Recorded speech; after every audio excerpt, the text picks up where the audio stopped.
প্রত্যেকের লিস্ট বের করো।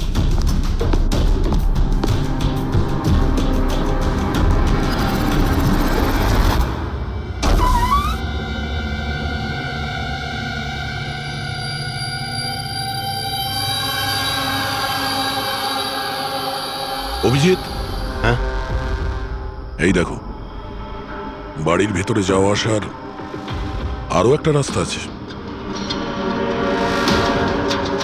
স্যার স্যার কিচেনে এই দুটো গ্লাস পেয়েছি, আর এইটাতে লিপস্টিকের চিহ্ন রয়েছে। এই দেখুন। কোনো মেয়েও ছিল এখানে? যদি এখানে কোনো মেয়ে থাকে তাহলে ভিডিওতে দেখা গেল না কেন? আর চেয়ারটা হাওয়ায় উড়ল কি করে? আর নীলেশ চেয়ার থেকে নামার চেষ্টা করলো না কেন? ওই টেবিলে রাখা সমস্ত ছুরিগুলো হাওয়ায় উড়ে নীলেশের গায়ে এসেই লাগলো কি করে? এর উত্তর তো ওই লিপস্টিক পরা মেয়েটাই দিতে পারবে, বা ওই লোকটা যার জুতোর ছাপ পাওয়া গেছে।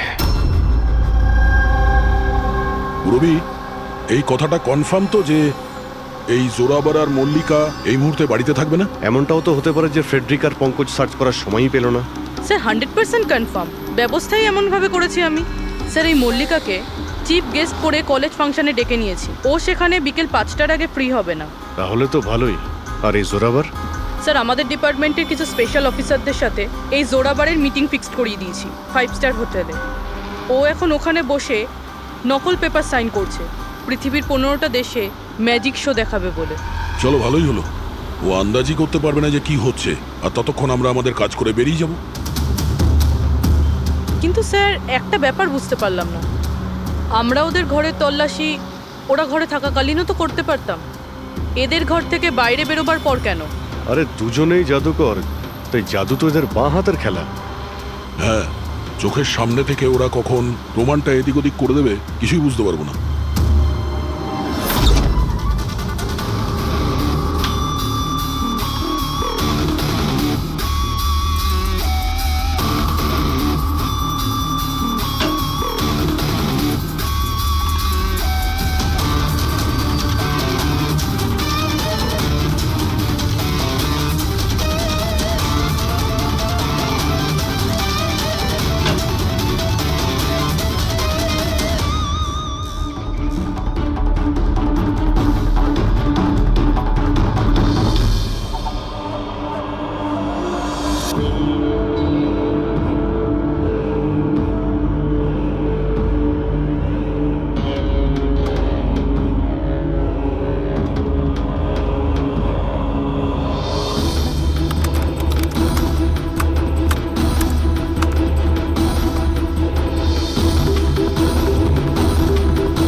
এই হচ্ছে সেই পাপি। আরে বাহ ডক্টর সালুখে, এত তাড়াতাড়ি খুনির খোঁজ পেয়ে গেলেন। এবার চটপট করে নামটাও বলে দিন। জোরাবার বা মল্লিকা, এখন এই দুজনের মধ্যে আসলে কে খুনি এটা জানা বাকি আছে। এ আবার কেমন কথা হলো? এই কথাটা এই জন্য বলছি যে এই যে 5টা ছুরি আছে না, এর ওপর জোরাবারের আঙুলের ছাপ আছে। আর এই যে কাপড়টা, এর ওপর যে জুতোর ছাপটা আছে সেটাও জোরাবারের জুতোর ছাপ। স্যার তাহলে তো পরিষ্কার বোঝাই যাচ্ছে খুন ওই করেছে। ব্যাপারটা তো পরিষ্কার নয়, কারণ এই যে ওয়াইনের গ্লাসটা না, এর উপর যে লিপস্টিকটা আছে, এই লিপস্টিক মল্লিকার।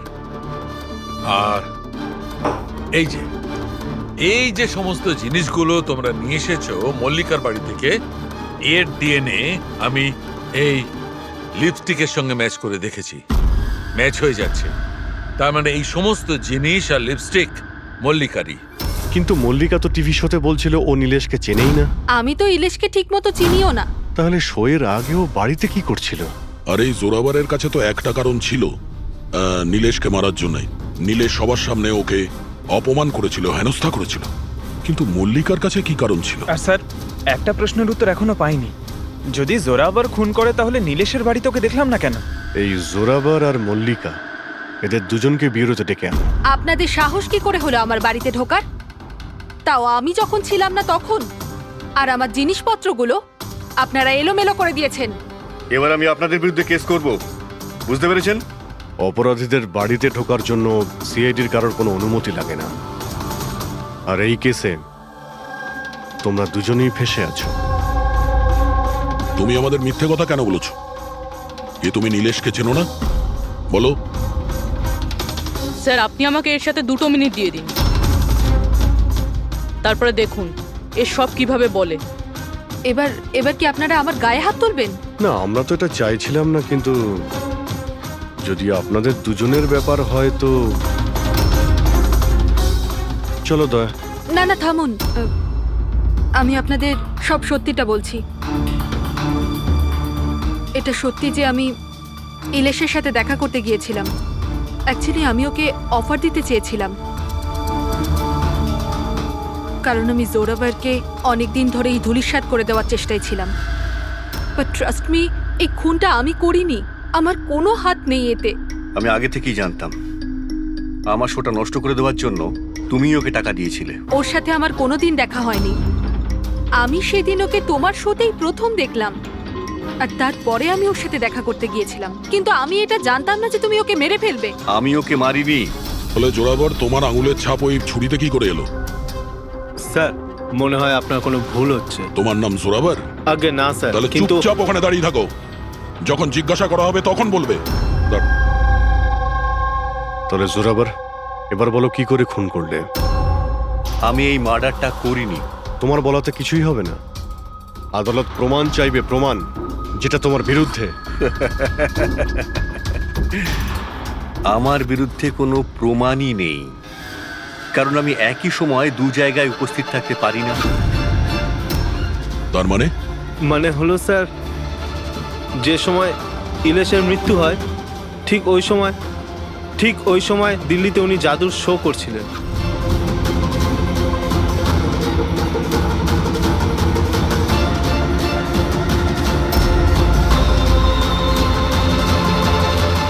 আমি মানছি যে আমি অনেক বড় জাদুকর, কিন্তু এত বড় জাদুকরও নই যে একই সময় 2 জায়গায় উপস্থিত থাকতে পারি।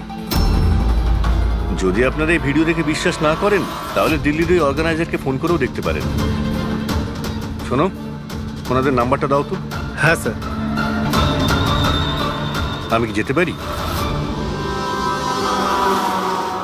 যেতে পারো। আর আপনিও। Thank you sir.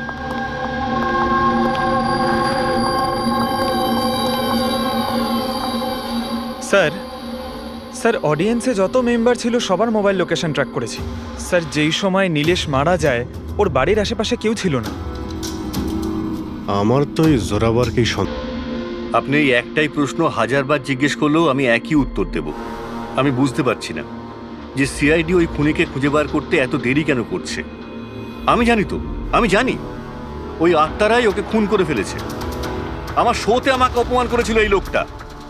তো যেমনটা আপনারা দেখতে পাচ্ছেন, ইনার কথা অনুযায়ী ইলেশের খুন হয়েছে ওই আত্মাদের হাতে। তো এবার দেখার বিষয় হচ্ছে যে আপনাদের কি মনে হয়, ইলেশের খুন কোনো আত্মারা করেছে নাকি কোনো মানুষের কাজ? যত সব বাজে কথা। স্যার এই নীলেশের মৃত্যুর পর তো জোরাবার তো ফেমাস হয়ে গেছে। এর কাছে দেশ বিদেশ থেকে প্রচুর শোয়ের কল আসছে। শুধু তাই না, এর ফিজও দ্বিগুণ করে দিয়েছে। আচ্ছা, জোরাবরের তো খুব লাভ হয়েছে এই নীলেশের মৃত্যুতে। এই জোরাবারকে ধরতে গেলে এই নীলেশের পুরো ঠিকুজি কুষ্টি বের করতে হবে। হঠাৎ করে ও জোরাবারকে নিয়েই কেন পড়লো?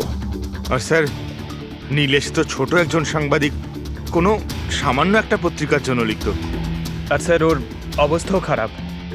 ছোটখাটো সাংবাদিক, আর অবস্থাও ভালো নয়।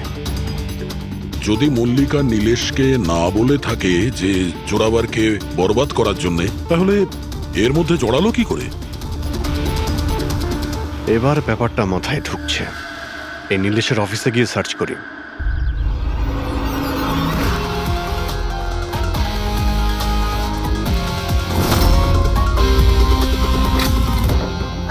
আসুন সাহেব।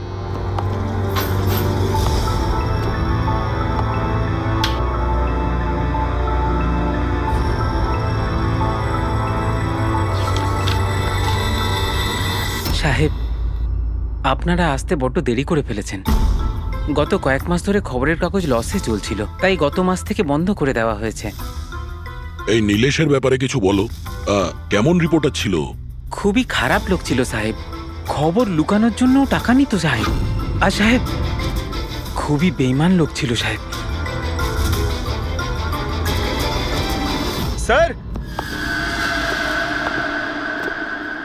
হ্যাঁ পঙ্কজ, এই দেখুন স্যার, নীলেশ জাদুকরের মেকআপে, আর এখানে সাউথ ইন্ডিয়ানে কিছু লেখা আছে। ও মালয়ালাম। অদ্ভুত ব্যাপার, ম্যাজিক শো এর ইনফরমেশন মালয়ালামে বলা আছে। এই রিপোর্টার থেকে এরকম জাদুকর কবে আর কিভাবে হলো? আচ্ছা এদিকে শোনো, হ্যাঁ সাহেব। এটা কি? কি এটা? আমি তো কিছু বুঝছি না। আরে তোমার বস জাদুকর হয়ে ঘুরছে আর তুমি বলছো তুমি কিছুই জানো না এই ব্যাপারে। এই জাদুকর কবে হলো? আমাদের সাহেব আর জাদুকর? সাহেব কিছু বুঝতে পারছি না। আচ্ছা ঠিক আছে, তুমি যাও।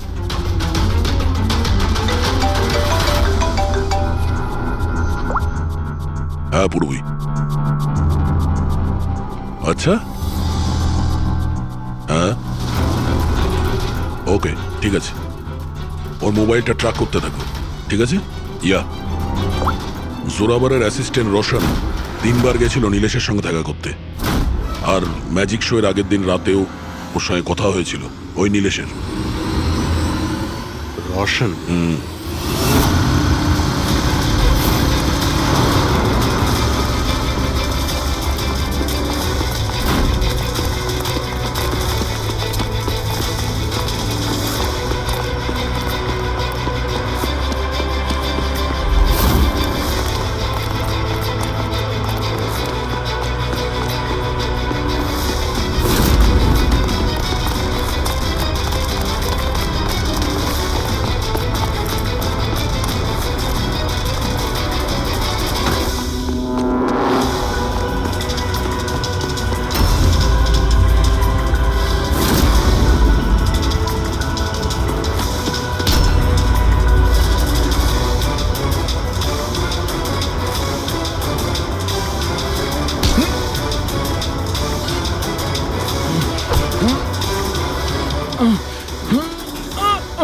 এত জোরে দৌড়লে মাথা ঘুরে পড়ে যাবি, বুঝলি?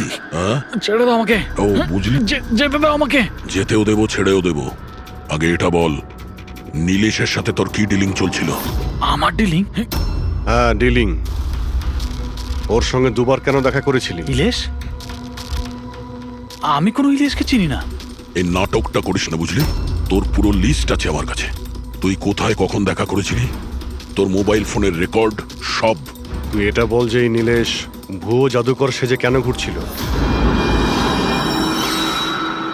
নকল মালিয়ালি জাদু? কিন্তু উনি তো আমাকে বলেছিলেন যে উনি কেরালার অনেক বড় বিখ্যাত জাদুকর। উনি আমাকে মিথ্যে কথা বলেছিলেন কি? সেটা আমরা দেখে নিচ্ছি। তুই শুধু এটা বল যে তুই নীলেশের সঙ্গে কখন আর কেন দেখা করেছিলি। উনি আমাকে একটা প্রস্তাব দেন। উনি বলেছিলেন যদি আমি ওনাকে সাহায্য করি, আর আমি যদি জোরাবরকে বরবাদ করতে ওনার সাহায্য করি, তো উনি আমাকে জোরাবরের থেকে বেশি 5 গুণ বেশি স্যালারি দেবে। আর 6 মাসের মধ্যে আমার নিজের ম্যাজিক শো শুরু করে দেবে বলেছিলেন। উনি প্রমিস করেছিলেন যে উনি আমাকে জোরাবরের মতো আমাকে বিখ্যাত ম্যাজিশিয়ান বানাবেন। নীলেশের সঙ্গে কোথায় দেখা করেছিলি? ওনার বাড়িতে মিটিং হয়েছিল স্যার, 3 সপ্তাহ আগে স্যার। আর ওখানেই আমি জোরাবরের জাদুর সমস্ত রহস্য ওনাকে বলে দিই স্যার। তোকে একটা কথা বলবো, তোর এই গ্রেট জাদুকর যে আছে, চামচকে বেঁকিয়ে কি করে দেয়? এটাতেও কি আত্মারা আকাশ থেকে সাহায্য করে?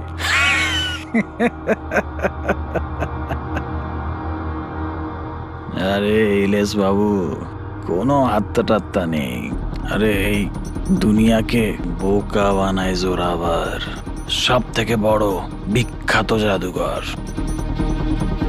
চামচের মধ্যে একটা রবার থাকে, আর রাবারকে একটু অ্যাডজাস্ট করে আর চামচ বেঁকে যায়। আরে বাপরে, এইভাবে ঠকায়? আর ওই যে মেয়েটাকে হাওয়ায় ওড়ায়, ওই জাদুটা কি করে করে? বেকার স্যার, বাঁ হাতের খেলা। আপনিও করতে পারবেন। কি করে? মেয়েটা যখন টেবিলের উপর শুয়ে পড়ে, যে টেবিলটা থাকে না, ওই টেবিলটার সঙ্গে যুক্ত থাকে একটা লোহার রড। এবার আপনি বলবেন যে লোহার রড তো দেখা যায় না। কি করে দেখা যাবে? চাদর দিয়ে ঢাকা থাকে না লোহার রডটা। জোরাবর যেই মুহূর্তে স্টেজে আসে জাদু দেখানোর জন্য, ঠিক সেই সময়ে চাদরটা ঢেকে দেওয়া হয়।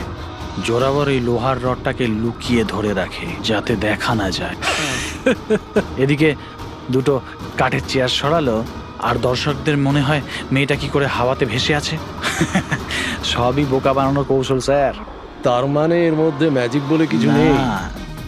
তার মানে কাজটা শুধু হাত সাফাই।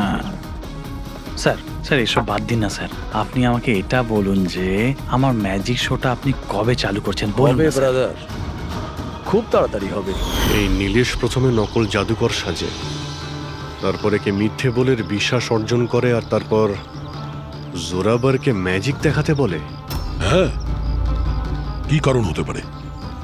ও তো সাধারণ রিপোর্টার ছিল, কোনো ম্যাজিশিয়ান তো ছিল না। হ্যাঁ, সাংবাদিক ছিল যে নকল জাদুকর সাজলো, আর জোরাবারের ম্যাজিক ট্রিকগুলো এই জোরাবারের আসল মুখোশটাকে খুলে দিতে চাইছিল না তো? এইসবের জন্য কি তাহলে স্ট্রিং অপারেশন করছিল? স্ট্রিং অপারেশন যদি এটাই হয়ে থাকে, তাহলে তো ওর বাড়িতে স্পাই ক্যামেরা থাকবে। ওর ঘরে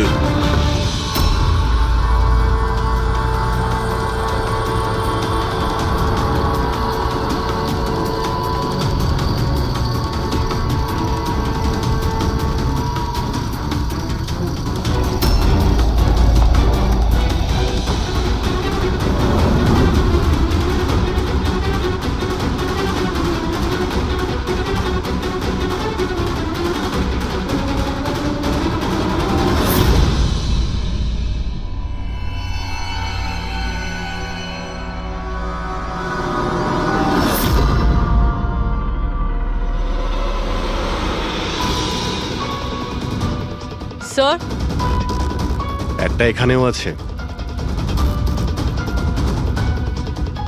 ও, তার মানে এখানে স্টিং অপারেশন হচ্ছিল। হতে পারে নীলেশ এই জোরাবারের এই স্টিং অপারেশন করে কোনো নিউজ চ্যানেলে এই ফুটেজ বিক্রি করার পরিকল্পনা করেছিল। ও হয়তো ভেবেছিল যে ওর ক্যারিয়ারের গাড়ি আবার রাস্তায় ছুটবে। স্যার, যদি ওর কাছে সত্যি এতগুলো ফুটেজ ছিল, তাহলে ওই ফুটেজগুলো কোনো নিউজ চ্যানেলে বেচলো না কেন? এই ফুটেজের মাধ্যমেই ও জোরাবারকে ব্ল্যাকমেল করছিল, তাই জোরাবার পথের কাঁটা সরিয়ে দিয়েছে। কিন্তু স্যার আমরা ঘুরে ফিরে আবার একই জায়গায় চলে এলাম। যখন জোরাবার দিল্লিতে ছিল তখন ওর হাতের চিহ্ন ছুরিতে কিভাবে? এটা তো ডক্টর সালুকেই বলতে পারবেন। আপনারা আবার আমাকে ডেকে পাঠালেন? হ্যাঁ, সময় নষ্ট করছেন আপনারা। আমার বিরুদ্ধে কি সত্যি কোনো উপযুক্ত প্রমাণ আছে আপনাদের কাছে? হ্যাঁ, মদ খাও।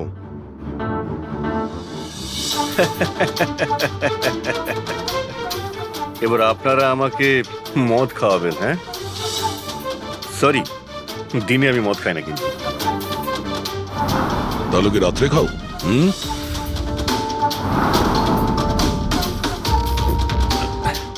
খাই একটু, ওই ডিনারের পরে এই লার্জ 2-1 পেগ মদ খাই আর কি।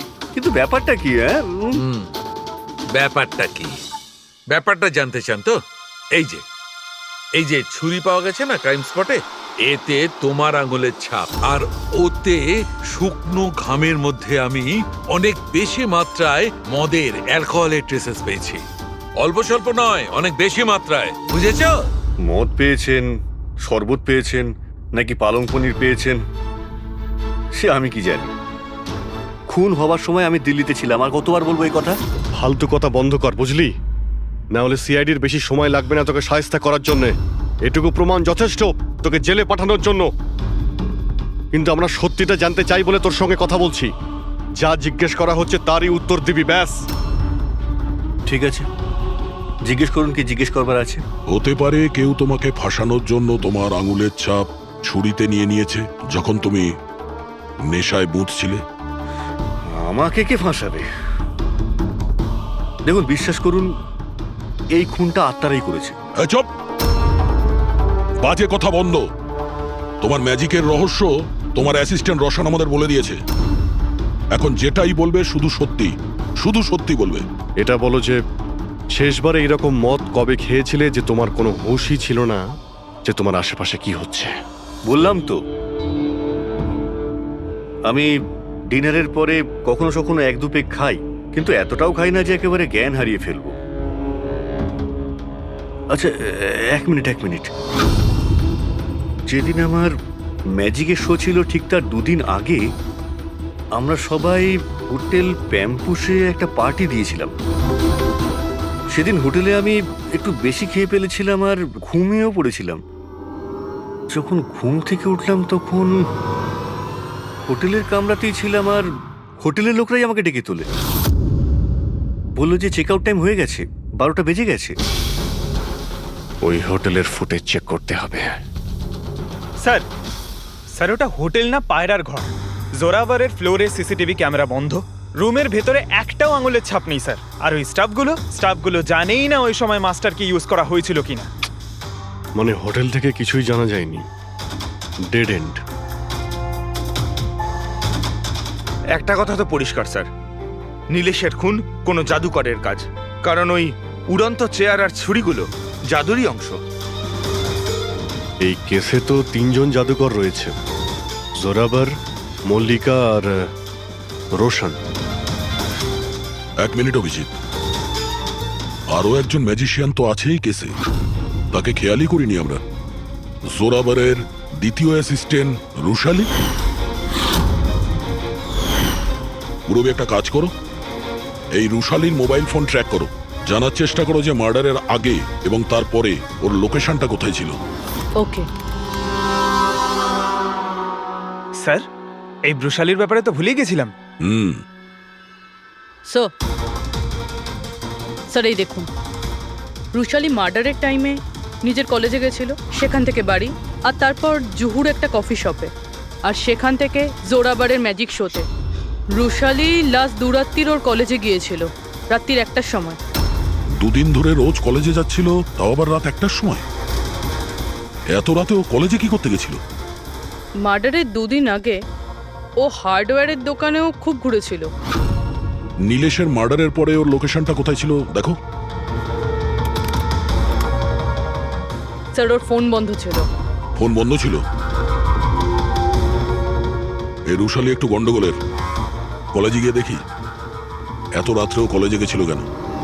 স্যার আমার ভুল হয়ে গেছে, আমাকে ক্ষমা করে দিন। ভুল? এটাকে ভুল বলছো তুমি? হ্যাঁ, এত রাতে তুমি একটা মেয়েকে কলেজের ভেতর আসতে দিয়েছিলে কেন? স্যার ওই ম্যাডাম হাত খরচের জন্য কিছু টাকা দিত আমায়, ল্যাবের ভেতরে গিয়ে কাজ করার জন্য। ঘুষ নিচ্ছিলে? কখনো ভাবনি যে এক্সট্রা টাকা কেন দিচ্ছে? পড়াশোনা তো দিনের বেলাতে হয়, রাতের বেলা ল্যাবে কি করছিল? আমি ওইটাই জিজ্ঞেস করেছিলাম স্যার। উনি বললেন যে একটা বিশেষ এক্সপেরিমেন্ট করছেন, একটা এক্সট্রা প্রজেক্ট যেটা উনি কলেজ থেকে পেয়েছেন। স্যার আসুন, এ হলো মনোজ, ওই ল্যাবের অ্যাসিস্ট্যান্ট, যেখানে রুশালি এক্সপেরিমেন্ট করছিল। মনোজ, এই রুশালি এখানে কি এক্সপেরিমেন্ট করছিল? স্যার ও একটা ভীষণ বড় ইলেকট্রোম্যাগনেট আবিষ্কারের খোঁজ করছিল।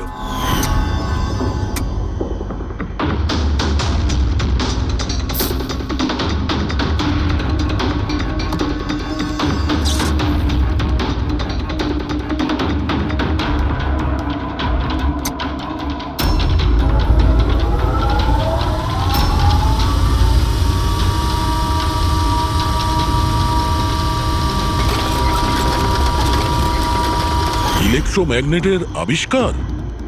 তুমি ওকে বাধা দাওনি এসব করতে? না স্যার, যদি কোনো স্টুডেন্ট পড়াশোনা ছাড়া অন্য কিছু করতে চায়, তাও আবার কলেজ টাইমের পরে, তাহলে আমরা তাদের উদ্বুদ্ধ করি।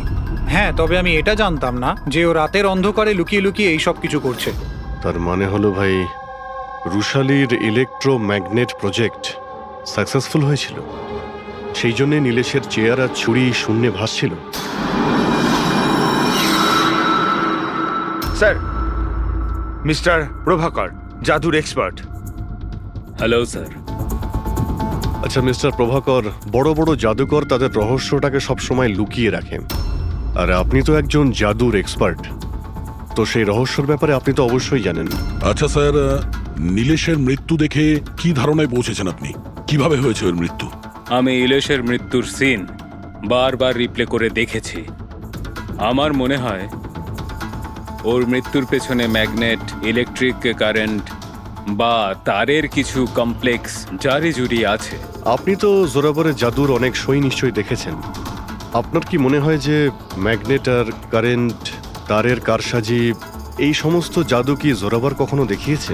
না স্যার, এগুলো ঠিক জোরাবরের স্পেশালিটির মধ্যে পড়ে না।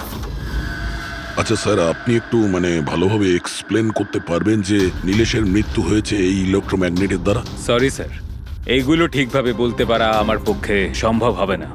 আচ্ছা, আপনি কি বলতে পারবেন যে এই সমস্ত কাজকর্ম জোরাবরের নয়, কারণ ও ম্যাগনেট আর এই কারেন্ট বা তারের ব্যবহার ঠিকমতো করতে পারে না? চুম্বকের ব্যবহার ও ভালো নাও জানতে পারে, কিন্তু ও ফিজিক্সে খুব ভালো, এই জন্য খুনি সেও হতে পারে। হয়তো চুম্বকের ব্যাপারটার জন্য ও কারোর সাহায্য নিয়ে থাকবে। কে ডেকেছে আমাকে এখানে? আমি ডেকেছি এটা জানার জন্যে তুমি নীলেশকে কেন আর কিভাবে মেরেছো। আমি কিছু করিনি। কিন্তু তোমার কলেজের ওয়াচম্যান আর ল্যাব অ্যাসিস্ট্যান্ট অন্যই কিছু বলছে। কে আছে ওখানে? সামনে এসো।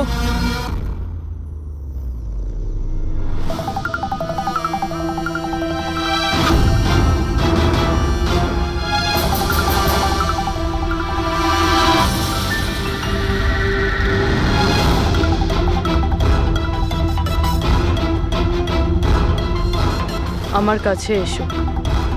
এসো। কে তুমি? তোমার হাত দাও।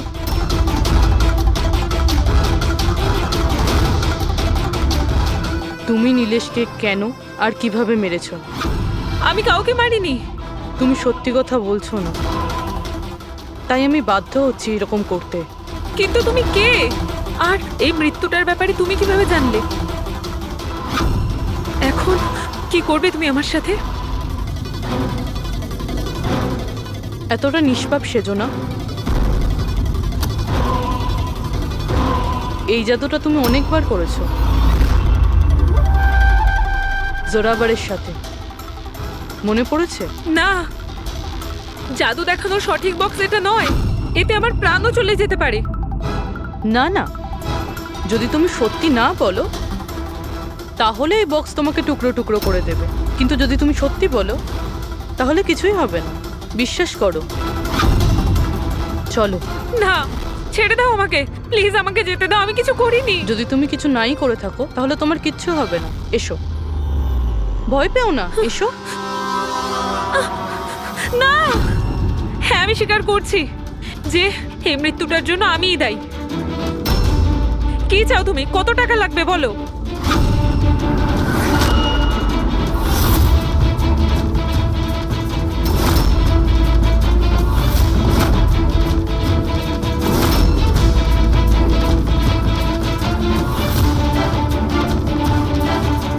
সিআইডি?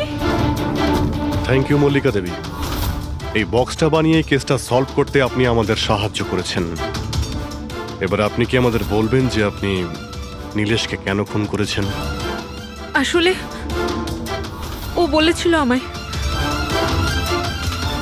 কার কথাতে করেছো?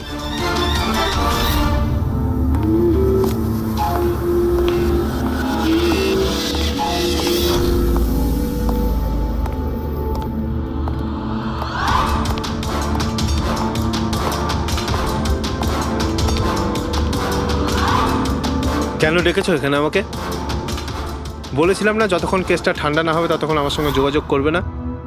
না মানে আমি ও না, আমরা কন্ট্যাক্ট করেছি তোমাকে।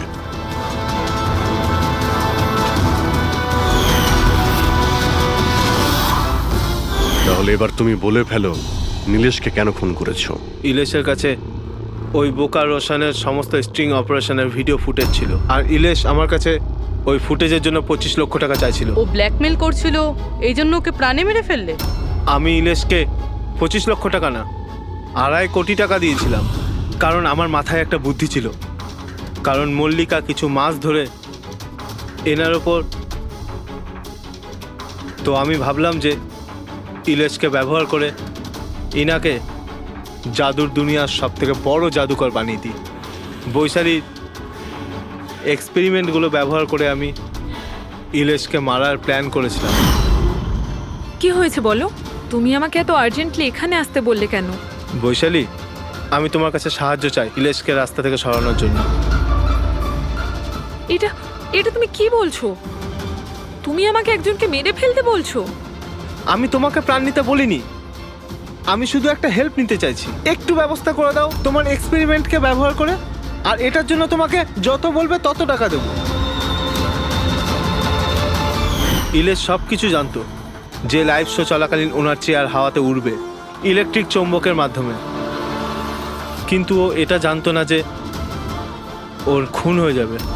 আমিও জানতাম না যে তুমি লুকিয়ে আমার আঙুলের ছাপ নিয়ে ওই ছুরিগুলোতে লাগিয়ে দেবে আর আমাকে ফাঁসিয়ে দেবে।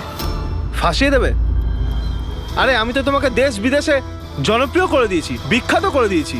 10 লক্ষ টাকাও তো ছিল না তোমার কাছে, আজ 10 কোটি আছে। কার জন্য? আমার জন্য। তাতে তোমার কি লাভ হলো? আফসোস এটাই, ওই টাকাগুলো এখন তোমার কোনো প্রয়োজনে লাগবে না।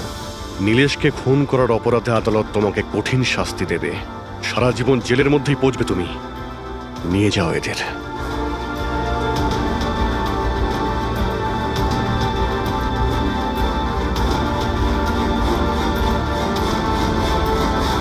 Thank you so much sir. যদি আপনারা না থাকতেন তাহলে সবাই এই কথাই ভাবতো যে ওর খুনটা আমিই করেছি। কোনো ব্যাপার না, কিন্তু আপনি এই আত্মার মিথ্যে গল্প বানিয়ে প্লিজ লোকদের ঠকাবেন না। সরি স্যার, ভুল হয়ে গেছে আর আমি নিজের ভুলটা বুঝতেও পেরেছি। এবার আমি আমার ফ্যানেদের কাছেও ক্ষমা চেয়ে নেবো। Good.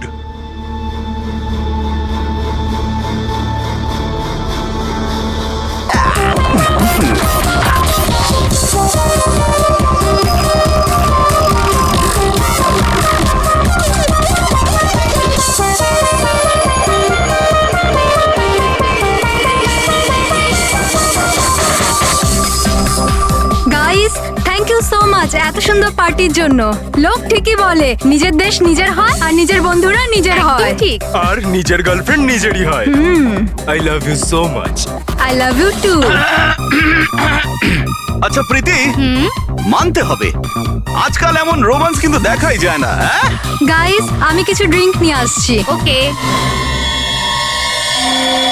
Hey, can I get you a drink? I mean, কি খাবেন আপনি? কেন?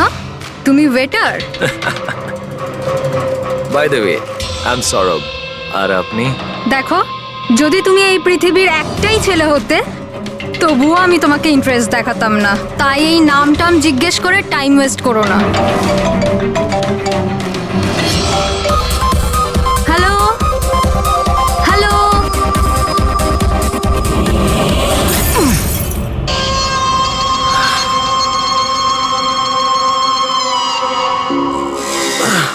হ্যালো হ্যালো, শুনতে পাচ্ছি না, জোরে বল। আরে কিচ্ছু শুনতে পাচ্ছি না। আরে এখানে নেটওয়ার্কও নেই। হ্যালো হ্যালো,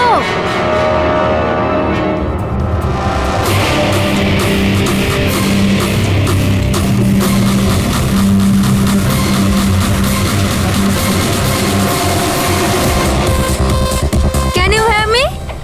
তনিশা, নেটওয়ার্ক কি করে চলে গেল?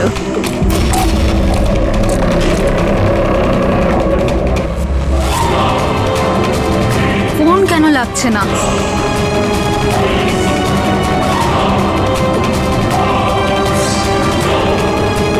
হ্যালো আয়েশা, আয়েশা তুই আমার কথা শুনতে পাচ্ছিস?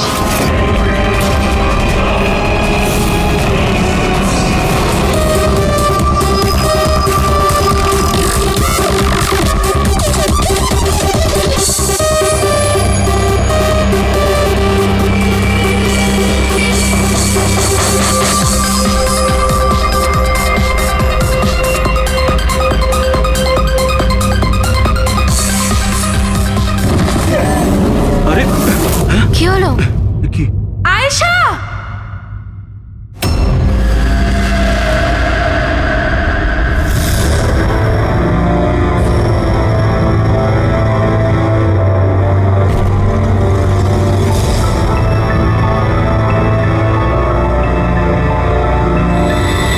কি করে হলো এগুলো?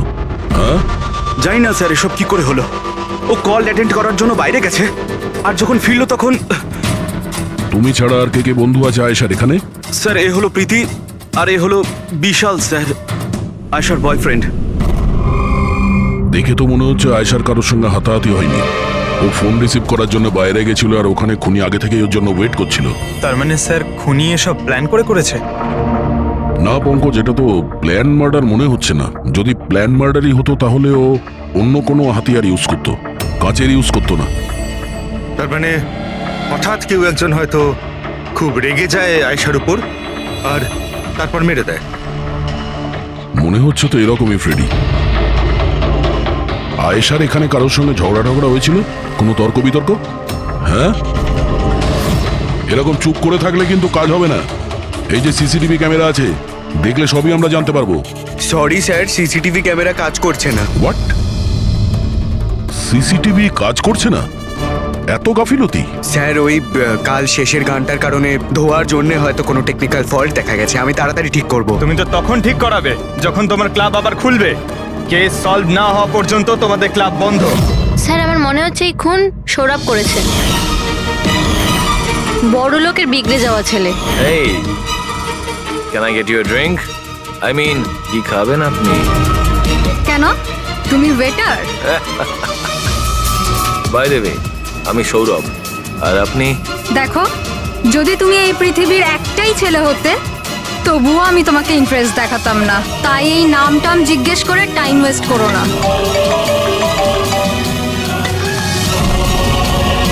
যখন আয়েশাকে উত্তর দেয়নি তখন ও রেগে পিছন পিছন বাইরে গেল। সৌরভ কোথায়? স্যার ও তো নেই। তোমাকে বলেছিলাম না আমি, কেউ এই ক্লাব থেকে বাইরে যাবে না। স্যার যেতে দিইনি আমি, হয়তো ও অপরাধ করার পরেই পালিয়ে গেছে, আয়েশার ভেতরে আসার আগেই। এই আয়েশা আর সৌরভ বাইরে কোন দিকে গেছিল? স্যার ওইদিকে।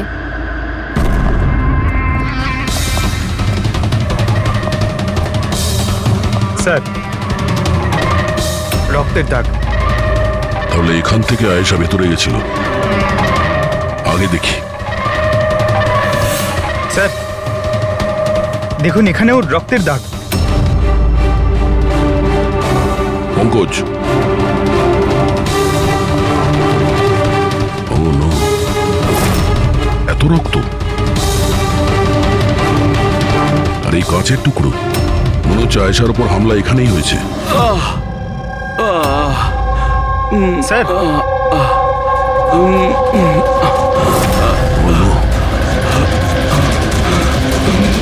আচ্ছা, এই সৌরভ নয় তো? এর পরিস্থিতি খুব খারাপ। অ্যাম্বুলেন্সকে ফোন করো। ক্লাবে এতগুলো লোকের মাঝখানে একটা মেয়ের খুন হয়ে গেল। মামসাদদের খুঁজে পাওয়া যাচ্ছে না। সিসিটিভি ক্যামেরা আছে কিন্তু কাজ করছে না। তার থেকেও বড় কথা, এখানে কেউ কিছু হতে দেখেনি। কি অদ্ভুত ব্যাপার না? আয়েশা এভাবে আমাকে ফেলে রেখে যেতে পারে না। আমাদের এখানে আসাই উচিত হয়নি। Please don't Cry. নিজেকে এভাবে দোষ দিও না। ডোন্ট ওয়ারি, সব ঠিক হয়ে যাবে। আপনার বান্ধবীর এখানে খুন হয়েছে, আর আপনার এই ব্যবহার? হ্যাঁ, এতক্ষণ ধরে এখানে যা হয়েছে তাতে মনে হচ্ছে যে খুনি এখানে আয়েশাকে মারার উদ্দেশ্য তো এসেছিল না, রেডি হয়ে আসেনি। এখানেই ক্লাবে এমন কিছু হয়েছে যার জন্য ও রেগে গিয়েছিল, আর তাই ও আয়েশাকে খুন করে দিয়েছে, আর তার সাথে সৌরভের ওপরও হামলা করেছে। আমার মনে হচ্ছে যে ওই খুনি আপনাদের মধ্যে কেউ একজন। ফ্রেডি, পঙ্কজ, এখানে যত লোক আছে তাদের সবার ডিটেলস নাও। মাফ করবেন রাইমা, আমি নিজের দিক থেকে অনেক চেষ্টা করেছি, কিন্তু এখন এর থেকে বেশি সাহায্য আর করতে পারবো না। ইটস ওকে ডক্টর, আপনার যা করার ছিল আপনি সব কিছু করেছেন, আর আমরা এর বেশি আর কি করতে পারি?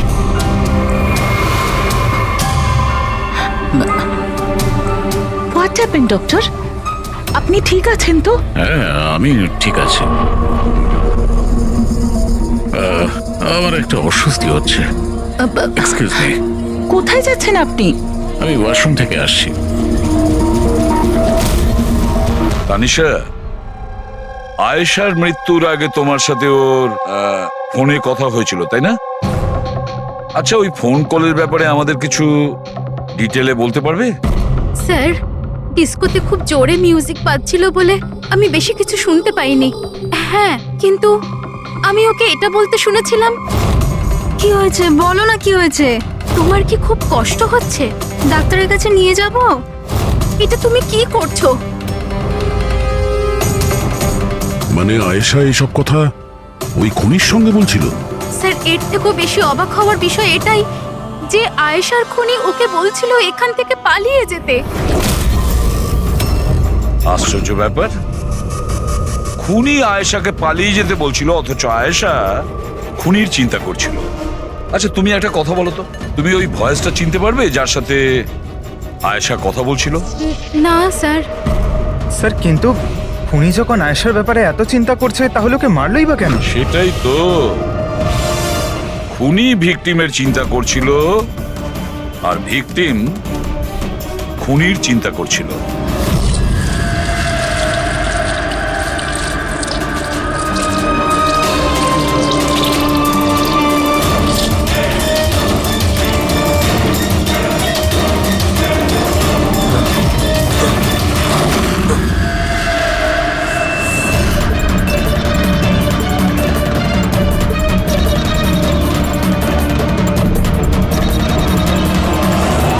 গান?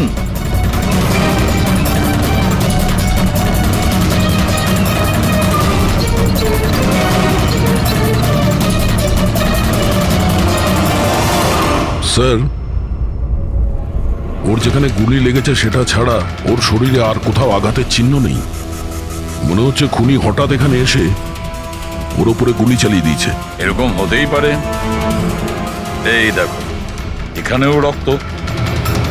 একটা কথা বুঝতে পারছি না স্যার, খুনি গানটা এখানে ফেলে রেখে গেল কেন?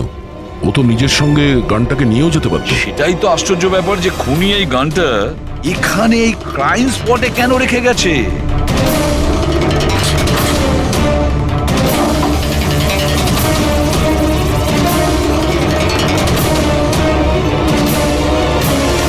স্যার এই দেখুন, নিচে এখানে এই টেপটা আটকানো ছিল। ওয়াশ বেসিনের নিচে টেপ? মনে হচ্ছে এখানে টেপ দিয়ে কিছু আটকে ছিল যেটা এখন এখানে নেই। হতে পারে এই কেসের সঙ্গে রিলেটেড কিছু। নিশ্চয়ই দেখতে হবে। রায়মাদেবী, ডক্টর যশবন্ত আপনার ডক্টর ছিলেন তো? আপনারা এখানে এই টেবিলেই বসেছিলেন? হ্যাঁ, আসলে উনি আমার অসুখের কথা বলতেই আমার সাথে দেখা করতে এখানে এসেছিলেন। খুব ভালো মানুষ ছিলেন উনি। আজ যখন আপনি ওর সঙ্গে কথা বলছিলেন আপনার কি মনে হয়েছিল যে কোনো ব্যাপার নিয়ে ও একটু ডিস্টার্ব ছিল? ডিস্টার্ব তো নয়, কিন্তু হ্যাঁ, হঠাৎ করে ওনার শরীর খারাপ হয়ে গিয়েছিল আর উনি এক্সকিউজ মি বলে ওয়াশরুমে চলে গিয়েছিলেন। আমি তো ভাবতেই পারিনি যে এরকম একটা ঘটনা ঘটবে। স্যার, এ হলো এই কফি শপটার ম্যানেজার। এখানকারও সিসিটিভি ক্যামেরাগুলো কাজ করছে না। স্যার 2 ঘন্টা আগেও তো কাজ করছিল, কিন্তু হঠাৎ করে টেকনিক্যাল প্রবলেম হয়ে যায়, সেই জন্য ইঞ্জিনিয়ারকে ডেকেছি আমরা।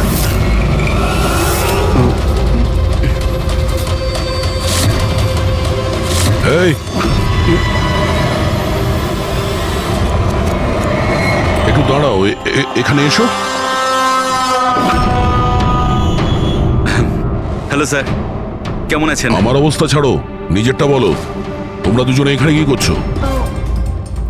এমনি ঘুরতে এসেছিলাম। কফি শপে ঘুরতে এসেছিলে? কাল রাত্রে তোমার বান্ধবীর খুন হয়ে গেছে। তোমার দ্বিতীয় বন্ধুর কেঁদে কেঁদে অবস্থা খারাপ, আর তোমরা দুজনে এখানে এই কফি শপে আড্ডা মারতে এসছো? এখানেও একটা খুন হয়েছে। বিষয়টা কাকতালীয়, তাই না? সত্যি কাকতালীয়ই বটে, কারণ আমরা তো জানি না ডক্টর যশবন্ত কে। হ্যালো, ওকে বিউরোতে নিয়ে এসো। ওকে ওকে ওকে ওকে ওকে, থ্যাংক ইউ ভেরি মাচ।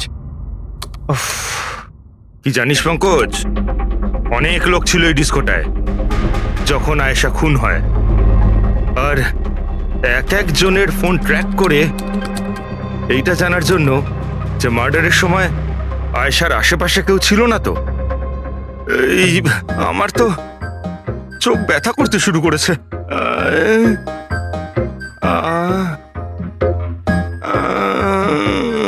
আরে আরে স্যালাডগুলো চোখে লাগানো বন্ধ করুন ফ্রেডি স্যার। আরো কত লোকের নাম্বার ট্রাই করতে হবে, কাজ করুন। ভগবান। সৌরভ, এখন তোমার শরীর কেমন? শরীরের আঘাত না হয় আজ নয় কাল ঠিক হয়েই যাবে স্যার, কিন্তু যা আমি ওই দিন দেখলাম সেটা হয়তো সারা জীবন কোনোদিনও ভুলতে পারবো না আমি। না আমি ওই পাবে যেতাম, আর না আমি আয়েশার চিৎকার শুনতে পেতাম। কিন্তু আয়েশার পিছন পিছন তো তুমি গিয়েছিলে, ও তোমার সঙ্গে ভালো করে কথা বলেনি সেই জন্য। এই কথাটা সত্যি স্যার যে আমি আয়েশার পেছনে গিয়েছিলাম, কিন্তু আমি যখন ওকে ড্রিঙ্ক অফার করলাম ও বারণ করে দিল স্যার। ইনফ্যাক্ট ও আমার ইনসাল্টও করলো স্যার। তাই আমার খুব খারাপ লেগেছিল স্যার, আর তাই আমি ওর পিছু নিয়েছিলাম। ও মাই গড, কে করলো এইসব কিছু? চলো তোমাকে আমি হসপিটালে নিয়ে যাই। হেই হেই দাঁড়াও, আরে দাঁড়াও। আর তারপরে? স্যার আমার এখনো মনে আছে যখন আমি ওর রিস্টটা ধরেছিলাম স্যার, সেটা একেবারে নর্মাল ছিল না। ওটা নর্মাল মানুষদের রিস্ট ছিলই না। আমার খুব অদ্ভুত ফিল হয়েছিল স্যার।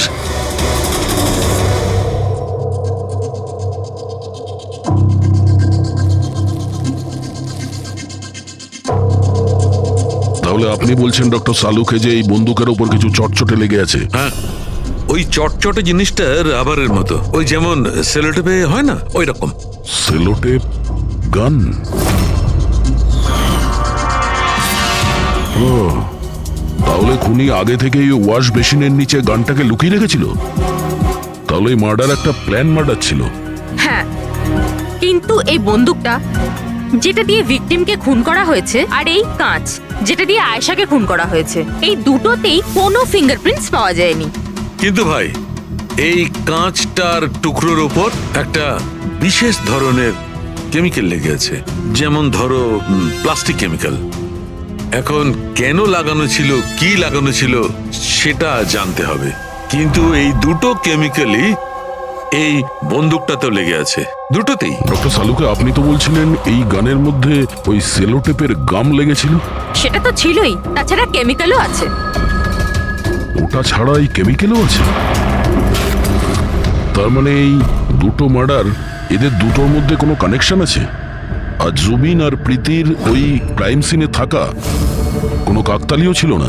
একদম, তুমি একদম ঠিক বলছো দা। তোমার কথা আরো একটা জিনিস প্রমাণ করছে, এই দুটো লাশের উপরই আমি তেলের মতো ফেরোমন পেয়েছি। ফেরোমনস মানে ওই কেমিক্যাল যার থেকে গন্ধ আসে? হ্যাঁ, এই দুটো ভিকটিমেরই এদের দুজনের লাশের মধ্যে একই রকম গন্ধ। একটা ব্যাপার পরিষ্কার, হয়তো দুজনে একই রকম পারফিউম লাগাতো, বা দুজনের খুন একজনই করেছে। জেনারেলি একজন মহিলা লেডিস পারফিউম লাগায়, আর একজন পুরুষ জেন্টস পারফিউম। কিন্তু এই দুজনেই একই রকমের পারফিউম লাগিয়েছে, চান্সটা একটু কম।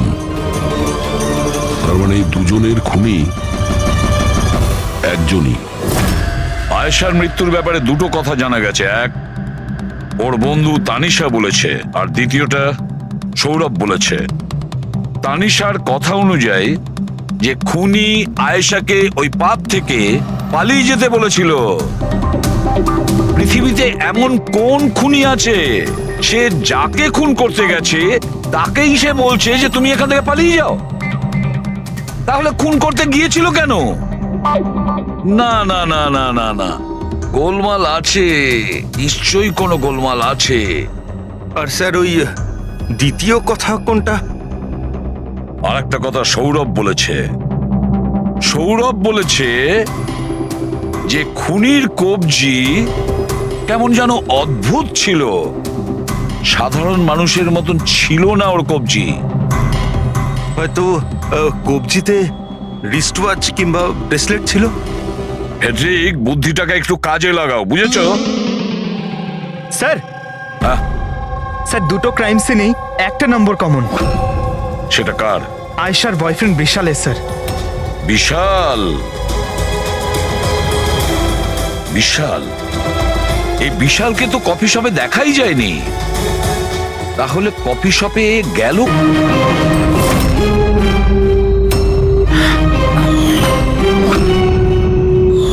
রায়মা দেবী, আপনি আর এখানে স্যার এটা আমারই বাড়ি, কিন্তু আপনারা এখানে ওনাকে কি খুন করেছে সেটা জানতে পেরেছেন? রাইমা, এরা কারা? সিআইডি অফিসার্স, আপনারা প্লিজ ভেতরে আসুন, প্লিজ কাম। সিআইডি? আর স্যার ইনি আমার হাজবেন্ড, আর এ আমার ছোট ছেলে সন্দীপ। আর বড় ছেলে বিশাল, সে কোথায়? কিন্তু কি হয়েছে স্যার? দেখুন, আসলে ব্যাপারটা হলো ডক্টর যশবন্ত আর আয়েশার খুনে আমাদের মনে হয় হয়তো বিশালের কোনো হাত আছে। এ আপনি কি বলছেন? অভিযোগ প্রমাণিত হয়নি, কাউকে গ্রেপ্তার করতে পারেননি, তো যে কোনো কাউকে ফাঁসিয়ে দেবেন? দেখুন, সিআইডির কাজই হচ্ছে অপরাধী পর্যন্ত পৌঁছানো, নাকি কোনো নিরপরাধীকে ধরে এই কেসটা বন্ধ করে দেওয়া। আপনি দয়া করে একটু বিশালকে ডাকবেন। দাদা খুন করতেই পারে না, আপনারা দয়া করে ওকে ধরে নিয়ে যাবেন না। সন্দীপ, আমরা কিন্তু তোমার দাদাকে এখানে ধরতে আসিনি, আর আমরা এটাও বলিনি যে তোমার দাদা কিছু করেছে। আমরা তো তোমার দাদাকে কিছু প্রশ্ন করব, ব্যাস। আপনারা আমাকে সন্দেহ করছেন? এক মিনিট বিশাল, তুমি ভেতরে যাও, আমি এই সিআইডির লোকেদের তোমায় বিরক্ত করতে দেবো না। দেখুন, সিআইডির কাজে বাধা দেওয়াও কিন্তু একটা অপরাধ, তাই প্লিজ আমাদের নিজেদের কাজ করতে দিন। বিশাল,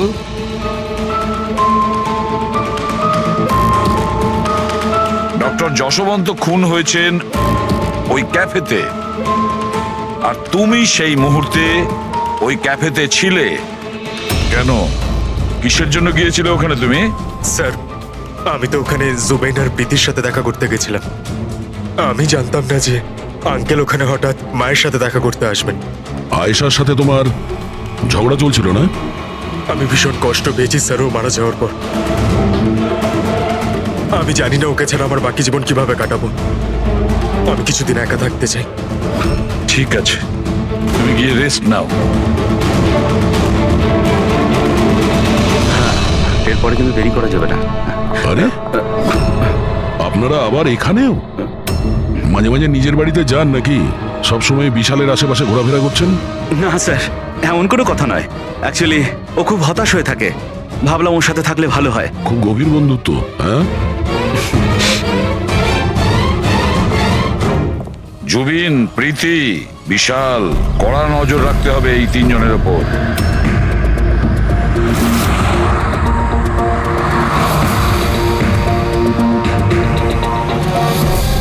তিনজনের বাড়িতে এমন ক্যামেরা ফিট করেছি না স্যার, একটা মাছি ঢুকলেও সব টের পেয়ে যাবো আমরা। তুই যাই বলিস, কাজের লোক, দুধওয়ালা আর সবজিওয়ালা, এদের মাধ্যমে গোপন ক্যামেরা বসাবার আইডিয়াটা কিন্তু দারুণ ছিল। ভালো ছিল না? কিন্তু আমার ছিল না, দয়া স্যার ছিল। আচ্ছা, হ্যাঁ, আর উনি আমাদেরকে এখানে বসিয়ে দিয়েছেন যাতে আমরা এখানকার সিসিটিভি ফুটেজ চেক করতে পারি।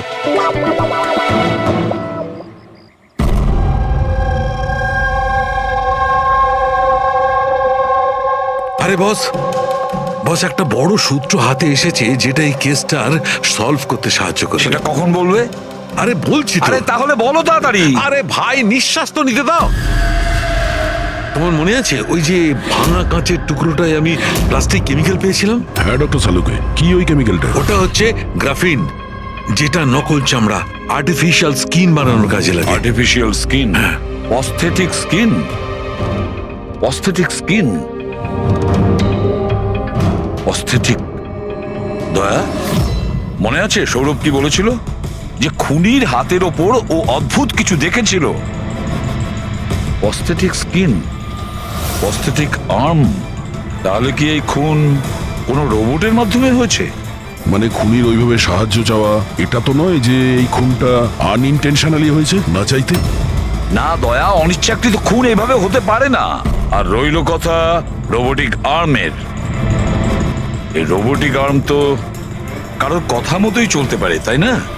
আচ্ছা সালুখে, এমন কোন লোক আছে যে এই রোবোটিক আর্ম বলো, অস্থেটিক আর্ম বলো বা রোবোটিক আর্ম বলো, এই সব কিছুর ব্যাপারে খুব ভালো রকম দখল আছে?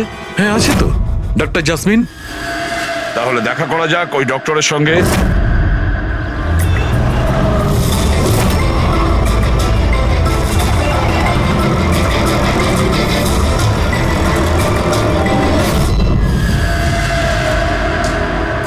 ডক্টর জাসমিন, আমরা এটা জানতে চাই যে যদি এই এরকম প্রস্থেটিক লাগানো হাত লাগানো হয়েছে, রোবোটিক আর্ম, তাহলে কি ওই হাত, ওই আর্ম অন্য কারোর ইনস্ট্রাকশনে কাজ করতে পারে? মানে নকল হাত লাগানো হয়েছে একে, কিন্তু এই হাত দিয়ে কি কাজ করাতে হবে তার কন্ট্রোল এর কাছে নেই, বিয়ের কাছে আছে, তাই তো? কারণ আমাদের সন্দেহ হচ্ছে যে খুন নিজের ইচ্ছায় করছে না, কেউ ওকে দিয়ে করাচ্ছে। স্যার, এটা শুনে যতটা কঠিন মনে হচ্ছে আসলে ততটা কঠিন নয়। হ্যালো, দামিনীকে একটু ভেতরে পাঠাও। হ্যাঁ, সেই রুগীটাই যার কাল টেস্ট হয়েছিল। রুগী?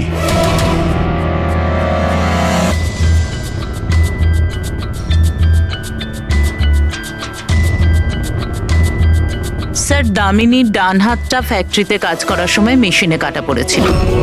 হ্যাঁ স্যার, মেশিনে আমার হাত ঢুকে গিয়েছিল। তাই জন্য ওকে নকল হাত লাগিয়েছি, যার কন্ট্রোল মানুষের ব্রেনের দ্বারা হয়। একটা নকল হাত মানুষের মাথা দিয়ে কাজ করছে কি করে? স্যার, সায়েন্স খুব উন্নতি করেছে।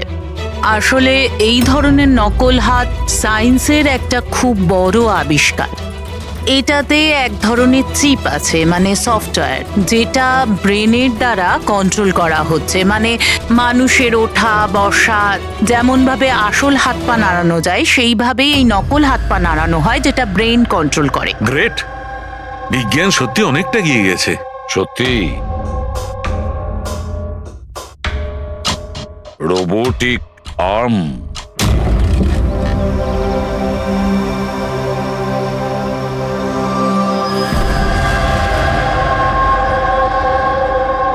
বাই। ওরা ওখানে হাত করছে আর আমরা এখানে গাড়িতে বসে আছি।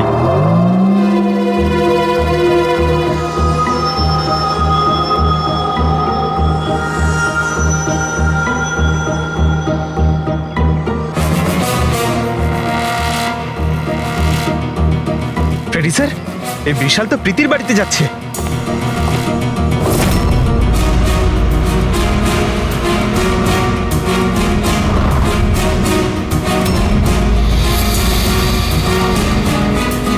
বিশাল, তুমি টেনশন করো না, কেউ কিচ্ছু জানতে পারবে না। আমরা কোনো না কোনো উপায় ঠিক বের করব, ওকে? এ নাও, কফি খাও।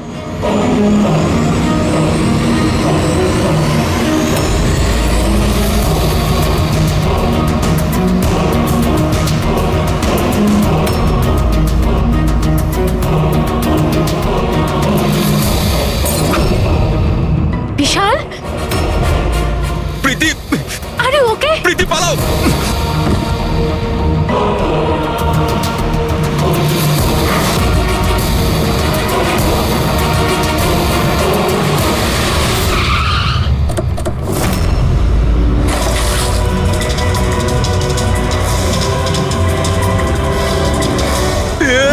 বিশাল, না! বিশাল, ছাড়ো!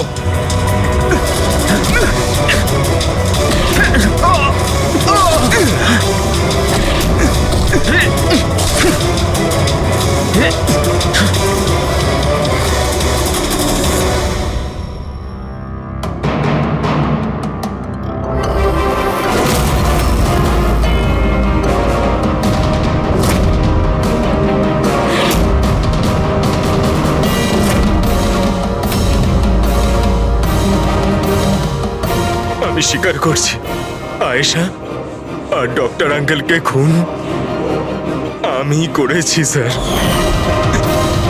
তুমি এখানে কি করছো? কি হলো? কি হচ্ছে এটা? আমি বুঝতে পারছি না কি হচ্ছে আমার হাতে। কিছু প্রবলেম? কি হচ্ছে বলছো না কেন কিছু?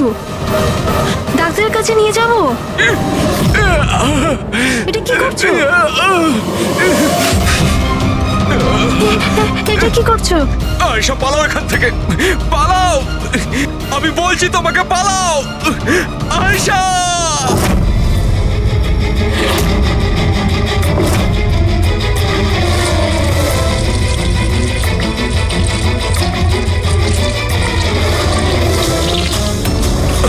ডক্টর, পালিয়ে যাও এখান থেকে।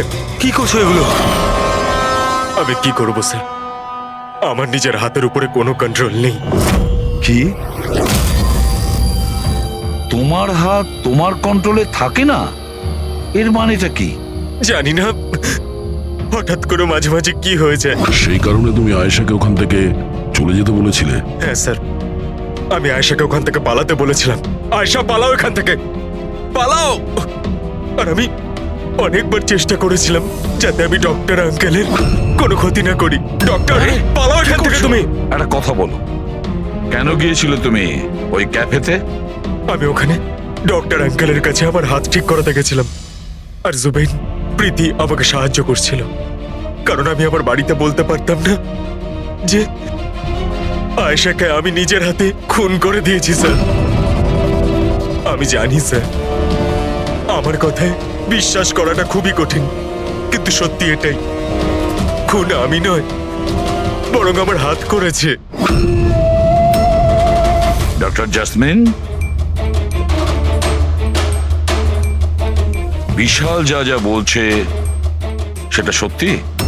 আমি বলতে চাইছি যে এটা কি সম্ভব যে একটা রোবোটিক আর্ম নিজে থেকেই ডেভেলপ করে আর সেই কারণেই তার মনে হয়েছে যে খুন করা যেতে পারে?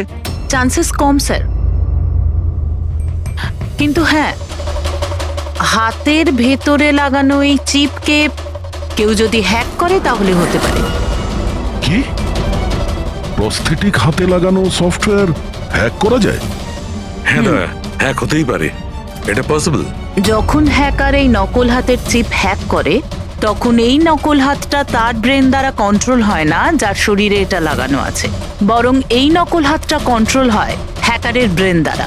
তার মানে কেউ একজন বিশালের এই রোবোটিক আর্মের সফটওয়্যারটা হ্যাক করেছিল আর তারপরে ওকে দিয়ে খুন করায়। স্যার, এর থেকে ভালো তো আমি এক হাতেই আমার সারাটা জীবন কাটিয়ে দিই।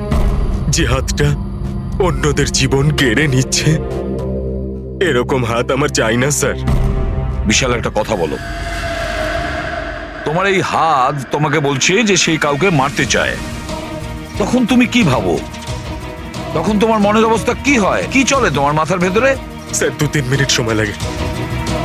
আমি পুরোপুরি ভাবে চেষ্টা করি আমার হাতকে কন্ট্রোলে আনার, কিন্তু 2 মিনিট পর আমার হাতই জিতে যায় স্যার।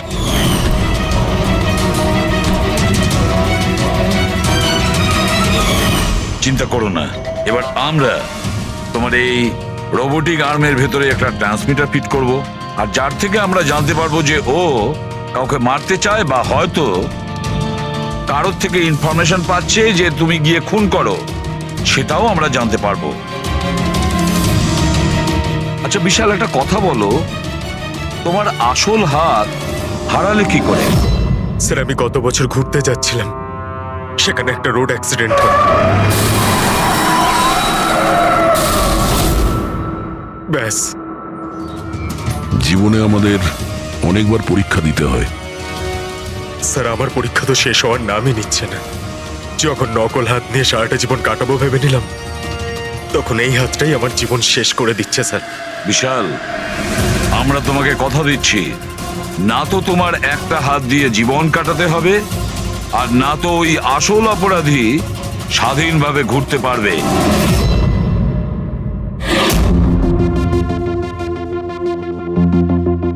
বিশাল, অপরাধী প্রথমে বিশালকে দিয়ে আয়েশাকে খুন করায়। আয়েশা, যাকে বিশাল খুব ভালোবাসতো, এরপরে খুন করায় ডক্টর যশবন্তকে, যে বিশালকে সাহায্য করত। এরপরে প্রাণ নিতে চেষ্টা করে প্রীতির, যে বিশালের বন্ধু ছিল। এরা প্রত্যেকেই হলো বিশালের শুভাকাঙ্ক্ষী, আর এরা প্রত্যেকে বিশালের আপনজন। সবাই বিশালের খুব কাছের মানুষ। তাহলে এই অপরাধী কে হতে পারে? কে সেই অপরাধী? এও তো কোনো কাছের মানুষ হতে পারে, বিশালের কোনো আপনজন। পঙ্কজ, বিশালের অ্যাক্সিডেন্টের পুরো ডিটেল আমার চাই, A to Z। Hello sir, আমি Jaspal. Computer expert? Yes sir. Computer hack করতে পারো? যত বড়ই কম্পিউটার হোক বা সার্ভার, এক তড়িতে হ্যাক করতে পারি। রোবোটিক আর্মের সিস্টেম হ্যাক করতে হবে, পারবে? নিশ্চয়ই স্যার, পারবো। এতে সবকিছু পেয়ে যাবে। হয়ে যাবে স্যার। আর এটার জন্য আমি ট্রেস রাউটিং এর ইউজ করব। সেটা আবার কি? হ্যাঁ স্যার, এই টেকনোলজিটার সাহায্যে বিশালের আশেপাশে প্রত্যেকটা কম্পিউটারকে আমি দেখতে পাবো। মূলত মেশিনের মধ্যে যে হোস্ট নেম আর অ্যাড্রেস থাকে সেটাকেই হ্যাক করতে হয়। আচ্ছা। আর ট্রেস রাউটিং এর সাহায্যে আমরা শহরের যে কোনো জায়গায় বসে থাকা যে কোনো হ্যাকারকে খুব ইজিলি খুঁজে বের করতে পারবো। ফ্যান্টাস্টিক।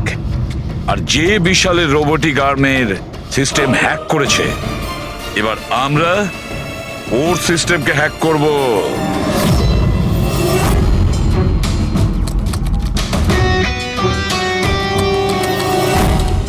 এই দেখুন স্যার, এই সময় বিশালের আশেপাশে এই সবকটা কম্পিউটার অ্যাক্টিভ রয়েছে, আর এর মধ্যে হয়তো কোনো একটাই ওই হ্যাকারের।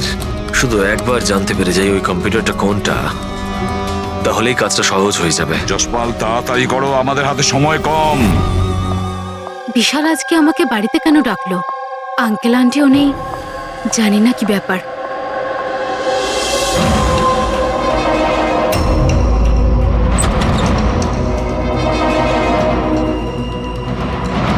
বিশাল, বিশাল। প্রীতি, তুমি জানো যে আমি তোমাকে মারার চেষ্টা করেছি, তবুও তুমি আমার কাছেই এলে। বিশাল, তুমি তো আমাকে ফোন করে এখানে ডাকলে। আমি? হ্যাঁ। আমি কখন ডেকেছি? তুমি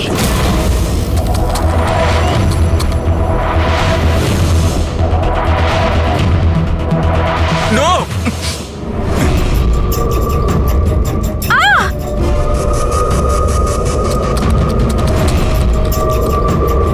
পালাও প্রীতি। বিশাল, বিশাল পালাও এখান থেকে। Vishal please, Vishal, Vishal please.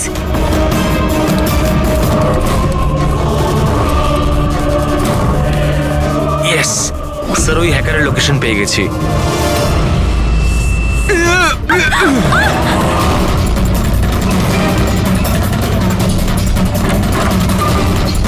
Sir, আপনি এখানে কি করছেন? বিশাল প্লিজ।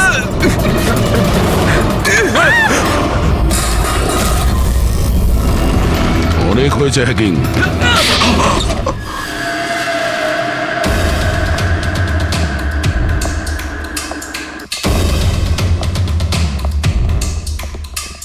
আবার এসে গেলেন আপনারা।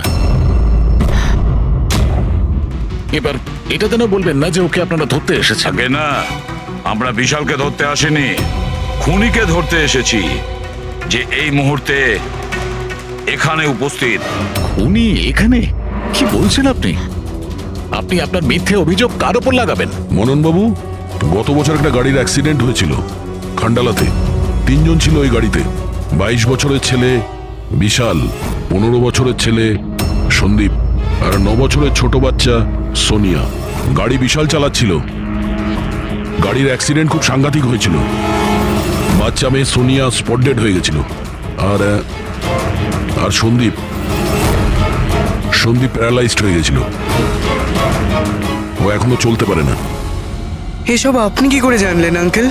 ওই অ্যাক্সিডেন্টে সব থেকে কম আঘাত লেগেছে বিশালের, তবে যে আঘাতটা লেগেছে সেটাও কম নয়। বিশালের নিজের হাতটা হারাতে হয়েছে। আর তাছাড়া বিশাল আপনার সৎ ছেলে, তাই না? স্যার, বিশাল আমার কাছে নিজের সন্তানের মতোই। আমি আপনাকে রিকোয়েস্ট করছি, আপনি বিশালকে আমার সৎ ছেলে বলবেন না। আই এম সরি মদন বাবু, যদি সব বাবা আপনার মতন ভাবতো তাহলে তো ভালোই হতো। যদি রায়মা দেবী এভাবে ভাবতেন। কি রায়মা দেবী? আচ্ছা, আপনার মনে অনেক রাগ জমে আছে, তাই না বিশালের জন্য? কারণ বিশালের জন্য আপনি আপনার নিজের মেয়েকে হারিয়েছেন, আর আপনার নিজের ছেলে সারা জীবন চলাফেরা করতে পারবে না। আপনি কি বলতে চাইছেন? আমরা কি বলতে চাইছি ওটা এক্ষুনি জেনে যাবেন। পঙ্কজ,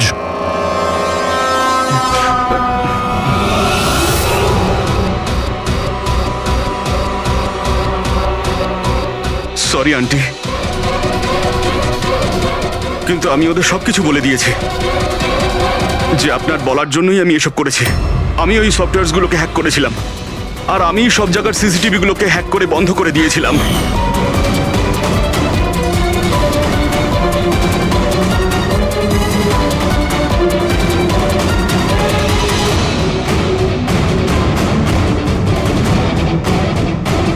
বিশালের থেকে প্রতিশোধ নেওয়ার জন্য আমি ওর গার্লফ্রেন্ডকে মেরেছিলাম। তারপরে ওই ডক্টরকে, যে বিশালকে হেল্প করত, তারপর প্রীতির উপরে আক্রমণ। এসব করার জন্য আন্টি আমাকে অনেকগুলো টাকা দিয়েছিলেন। তুমি যে এতটা নিচে নেমে যাবে আমি ভাবতেও পারিনি। ঠিক আছে, সত্যিটা যখন আপনাদের সামনে এসেই গেছে, তখন আমি আপনাদের সবাইকে এটাও বলছি যে আমি তোমাকে মারার পর ওকেও মারতে চেয়েছিলাম। কারণ যেভাবে আমার আপনজনেরা কষ্ট পেয়েছে, আমিও চেয়েছিলাম বিশাল সেই কষ্টই পাক, ততটা যন্ত্রণা ওরও হোক। ওটা অ্যাক্সিডেন্ট ছিল, একটা ভুল। ভুল? তোমার একটা ভুলের জন্য আমার সারা জীবন অন্ধকার হয়ে গেছে। তুমি রাশ ড্রাইভিং করেছিলে, আর শাস্তি কারা পেল? আমি আর আমার সন্তানেরা। মা, আমি তোমাকে শুধু নিজের মা নয়, ভগবান ভেবেছিলাম। যদি আমাকে শাস্তি দিয়েই তুমি শান্তি পেতে, তাহলে আমাকে অন্তত একবার বলতে পারতে। হাসি মুখে আমি জীবন দিয়ে দিতাম। আমি তোমার জীবনটা চাইনি, আমি তো তোমাকে বাঁচিয়ে রেখে কষ্ট দিতে চেয়েছিলাম। আর আপনারা সবাই আমাকে দোষ দিতে পারেন না, কারণ আমি যা করেছি সেটা আমার মায়ের মমতার জন্য করেছি। রায়মা দেবী, মা শব্দের অর্থ আপনি জানেন না, সেজন্যই আপনি এত বড় অপরাধ করেছেন। আরে মা তো সেই হয় যে শুধু নিজের নয়, অন্যের সন্তানকেও স্নেহ ভালোবাসা দিয়ে আগলে রাখতে পারে। বিশাল হয়তো আপনার গর্ভের সন্তান নয়, কিন্তু মা বলে তো ও ডাকতো। ও আপনাদের পরিবারেরই একটা অংশ। কোনো মাই তার ছেলের ওপর এইভাবে প্রতিশোধ নিতে পারে না। হ্যাঁ, সেটাও এত ঘৃণ্য। দুটো লোকের প্রাণ নিয়েছেন। না রায়মা দেবী, আপনি বড় ভুল করেছেন, বিশাল ভুল করেছেন। আদালত আপনাকে কোনোদিন ক্ষমা করবে না, কোনোদিন ক্ষমা করবে না। কঠোরতম শাস্তি হবে আপনার।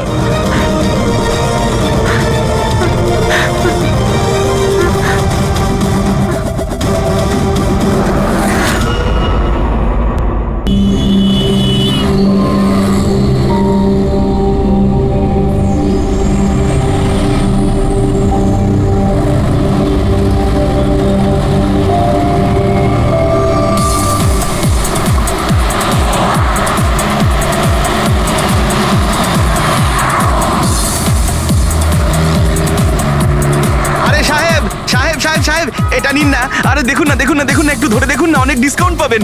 অর্ধেক দামে দিয়ে দেবো আমি। না না, চাই না। আরে একবার দেখুন না, অনেক ভালো কোয়ালিটির এটা। ভাই একবার আরে বললাম না, দেখুন না, চাই না। দেখুন না, কোয়ালিটি দেখুন না। আরে শুনুন না ম্যাডাম, দেখুন না, আরে কোয়ালিটিটা দেখুন। ম্যাডাম কিনুন না, ভালো কোয়ালিটির এগুলো, খুব ভালো কোয়ালিটির ম্যাডাম। আরে কেন বিরক্ত করছো ভাই? একবার তো বললাম চাই না। ও দাদা, এই ম্যাডামের মনে হয় কিছু একটা হয়েছে। আরে কিচ্ছু হয়নি ওর। আরে দেখুন না, ওনার ঘাট থেকে রক্ত বেরোচ্ছে। কি? হ্যাঁ, দেখুন ওনার রক্তে ভেসে যাচ্ছে। ওই দেখুন, দেখুন, ওই যে সুচি।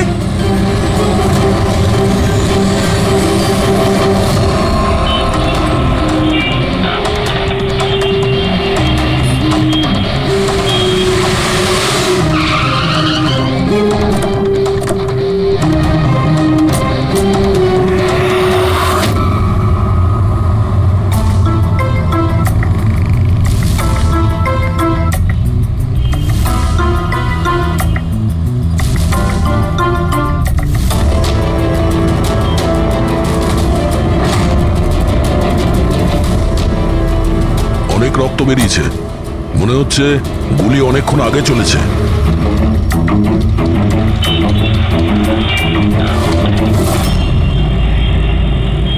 এসব কি করে হলো মিস্টার আশুতোষ? আচ্ছা, আর এনার নাম কি? ইনি আমার স্ত্রী সুচি। মানে বলতে চাইছি আমার ex wife Suchi. Ex wife? এসব কি করে হলো? জানি না স্যার, আমি কিছু জানতেই পারিনি। কিচ্ছু জানো না? তোমার এক্স ওয়াইফ তোমার পাশের সিটে বসেছিল, গুলি চললো, তুমি কিচ্ছু জানো না? এটা কি করে সম্ভব? আমার হাজব্যান্ড কখনো মিথ্যে বলেন না। উনি যখন বলছেন উনি জানেন না, আই এম শিওর যে উনি কিছু জানেন না। আপনি আমি মিহিকা, ওনার প্রেজেন্ট ওয়াইফ। মিস্টার আশুতোষ, যখন সুচির গুলি লাগে আর পিছনের কাঁচটা ভেঙে যায় তখন নিশ্চয়ই শব্দ হয়েছিল, আর আপনি আমাদের বলছেন আপনি কিছুই জানেন না। আসলে গাড়ির মধ্যে খুব জোরে মিউজিক সিস্টেম বাজছিল আর সুচি ঘুমিয়েছিল। আমি কিচ্ছু বুঝতে পারিনি। ওই লোকটা কিছু জিনিস বিক্রি করতে এসেছিল। ও যখন আমাকে বলল তখন আমি বুঝতে পারলাম কি সুচি। গাড়িতে মিউজিক চলছিল আর সুচি ঘুমিয়ে পড়েছিল। অদ্ভুত, প্রায়শই লোকেদের ঘুম একটু আওয়াজেই ভেঙে যায়, আর এত লাউড মিউজিকে সুচি ঘুমোচ্ছিল। স্যার, আপনাদের কথা থেকে বোঝা যাচ্ছে যে আপনারা আমাকেই সন্দেহ করছেন। স্যার, আমি এটা কেন করব? সুচি আর আমার ডিভোর্স নিশ্চয়ই হয়েছিল, কিন্তু আমরা ভালো বন্ধু ছিলাম আর আমাদের যোগাযোগও ছিল। আপনি দীনেশকে জিজ্ঞাসা করে নিন। দীনেশ? স্যার, আমি সুচির ভাই। ও ঠিকই বলছে স্যার, ডিভোর্সের পরেও ওর আর সুচির মধ্যে খুব ভালো সম্পর্ক ছিল, কখনো কোনো ঝামেলা হয়নি।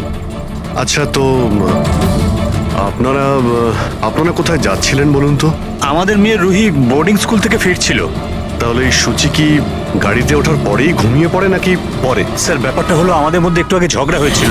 আশুতোষ, রুহি স্কুল খুব ভালো, এই স্কুল চেঞ্জ করার কোনো দরকারই নেই। সুচি, এই স্কুলটার টাকা পয়সা খুব বেশি, আমি এর ফিসটা জোগাড় করতে পারবো না। কিন্তু আমি করতে পারি, আর আমি আমার মেয়ের এডুকেশনে কোনো কম্প্রোমাইজ করব সুচি, না। আমি তোমার থেকে টাকা নিতে পারবো না। কেন? ও, তোমার মেয়ে লিগো চলে আসে তাই না, যে আমি তোমার থেকে বেশি ইনকাম করি? জানো, আমাদের ডিভোর্সের কারণ এটাই যে একটা মেয়ে একটা ছেলের থেকে বেশি ইনকাম করে। সাফল্যটা মনের ব্যাপার, এটা স্বামী স্ত্রী প্রতিযোগিতা নয়। তোমার সাথে কোনো তর্ক করতে চাই না, না এই ব্যাপারে কোনো কথা বলতে চাই। রুহি এই স্কুলেই থাকবে। তারপর আমাদের মধ্যে আর কোনো কথা হয়নি।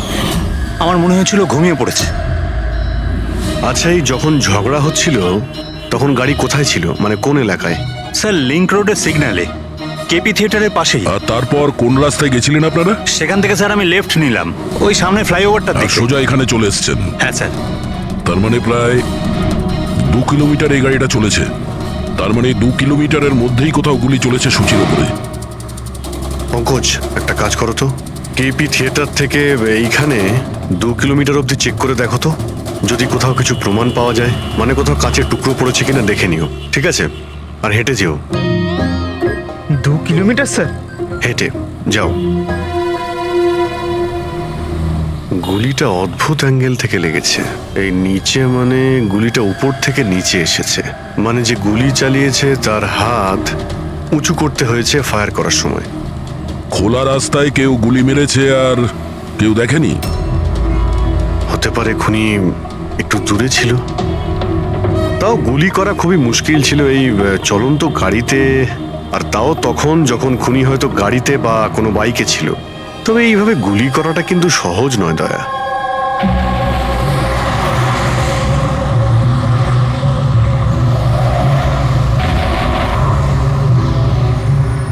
রাস্তায় কোথাও গাড়ি দাঁড় করিয়েছিলে তুমি? সিগন্যালে দাঁড়িয়েছিলাম একবার, ব্যাস, আর কোথাও নয়। যদি সিগন্যালেও কেউ গুলি চালায় কিংবা অন্য কোথা থেকেও যদি গুলি চালায়, তাহলে এম করার সময় তো টাইম লাগবে। তাহলে কেউ গুলি মারতে কাউকে দেখলো না কি করে? হ্যালো? হ্যাঁ স্যার, ঠিক আছে স্যার, আমরা পৌঁছাচ্ছি।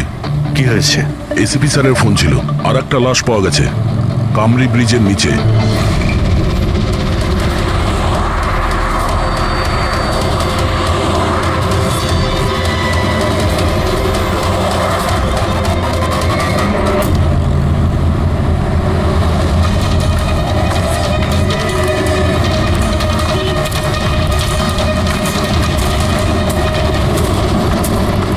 হ্যাঁ দয়া।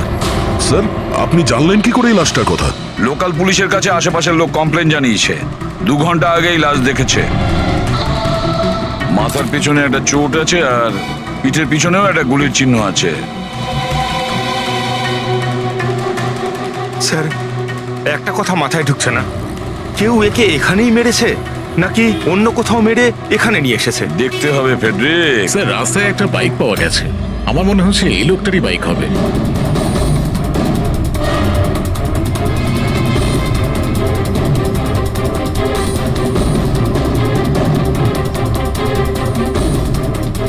Skid mark. স্যার মনে হচ্ছে এই লোকটা বাইকে যাচ্ছিল, কেউ পেছন থেকে গুলি করে দিয়েছে।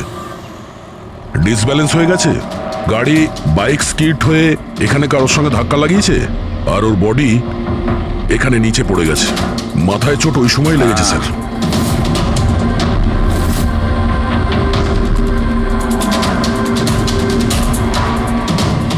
স্যার কিছুতেই বুঝতে পারছি না এই লোকটা কে। এর কোনো রকম আইডেন্টিফিকেশন নেই। আমি মিসিং পার্সনস ব্যুরোতে জিজ্ঞেস করে দেখবো কি? ফেডরিক, এত তাড়াতাড়ি কেউ মিসিং পার্সনস ব্যুরোতে রিপোর্ট করে না। একটা কাজ করো, আরটিওতে গিয়ে এই বাইকের রেজিস্ট্রেশন চেক করো, ওখানেই সমস্ত ডিটেলস পাওয়া যাবে যে মালিক কে। ওই কেসটার ব্যাপারে কি হলো কিছু জানতে পারলে? না স্যার, খুব অদ্ভুত কেস, বুঝতে পারছি না গুলি কে চালিয়েছে আর কোথা থেকে। পুরো এলাকাটা খুঁজে দেখেছি স্যার, কিন্তু কিচ্ছু পাইনি। ট্রাফিক পুলিশরা কি বলছে? স্যার ট্রাফিক পুলিশ, ওখানে দোকানদার যারা দাঁড়িয়ে ছিল তাদের সবাইকে জিজ্ঞেস করেছি, কেউ খুনির ব্যাপারে কিচ্ছু জানে না। তাহলে সূচির ওপর গুলি চললো কোথা থেকে? দেখতে হবে। স্যার আমি বলেছি তো আপনাদের, আমি জানি না সূচির গুলি কখন লাগলো, কিভাবে লাগলো। আশুতোষ, দীনেশ, মিহিকা, সূচির খুব কাছের না তোমরা তিনজন, কি তাই তো? তাহলে এটা বলো